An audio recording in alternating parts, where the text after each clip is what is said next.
Imaginez, 1953, un petit village paisible dans les Ardennes belges. Un matin d'automne, un instituteur, aimé de tous, s'évapore, littéralement. Quand on entre dans sa classe, il est 10h03. Une tasse de café fume encore sur son bureau. Un cahier est ouvert sur une page blanche, à l'exception d'une seule phrase, tracée à la règle, nette, comme une injonction glaciale. Ne leur dites pas ce que vous avez vu. La gendarmerie arrive, perplexe. Pas de lutte, pas d'ennemis connus, pas de dette, rien. L'enquête piétine et conclut rapidement à une fugue. L'affaire est classée. Mais il y a un problème, un mur de silence infranchissable. Les enfants. Ces élèves, tous âgés de 9 à 11 ans, ont vu quelque chose. Mais ils ne parlent pas un mot. Ce n'est pas de la peur, c'est autre chose. Un pacte, un accord tacite, scellé dans la cour de récréation.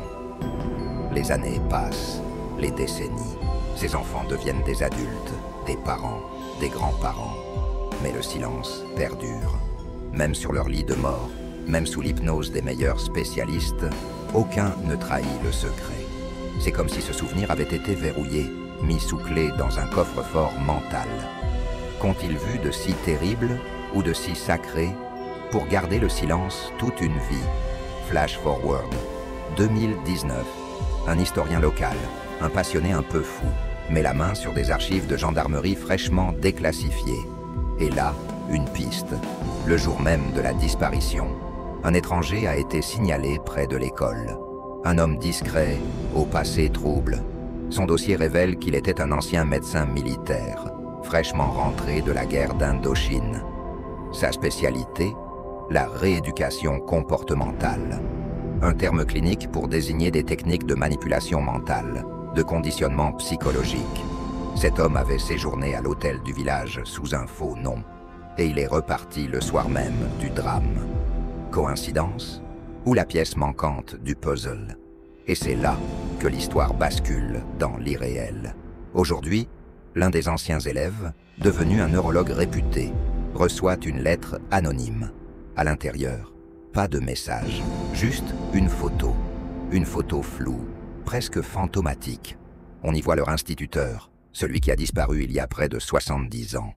Elle est debout, au milieu d'une forêt, et il fixe l'objectif. Autour de lui, les enfants du village, ses anciens élèves.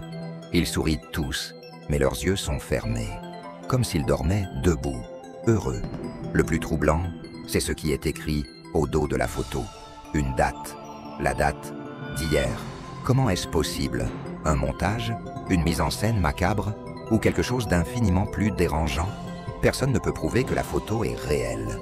Mais personne ne peut prouver qu'elle ne l'est pas. Et cette nuit, pour la première fois depuis cette matinée de 1953, le neurologue a rêvé. Mais son rêve était silencieux. Un vide total. Cette histoire nous laisse avec des questions vertigineuses. A-t-on effacé un souvenir de la mémoire de ces enfants?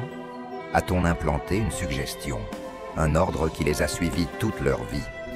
Sommes-nous face à un culte inconscient, transmis de génération en génération, sans que personne ne s'en rende compte? Ou pire encore, est-ce que le conditionnement a fonctionné à un point tel qu'il a pu se réactiver 70 ans plus tard? Le silence des Ardennes n'a peut-être pas encore livré tous ses secrets. Merci d'avoir exploré cette énigme avec moi. Si ce genre d'histoire, qui mêle mystère et psychologie, vous fascine, n'oubliez pas de vous abonner et d'activer la cloche pour ne manquer aucune de nos prochaines enquêtes. À très bientôt.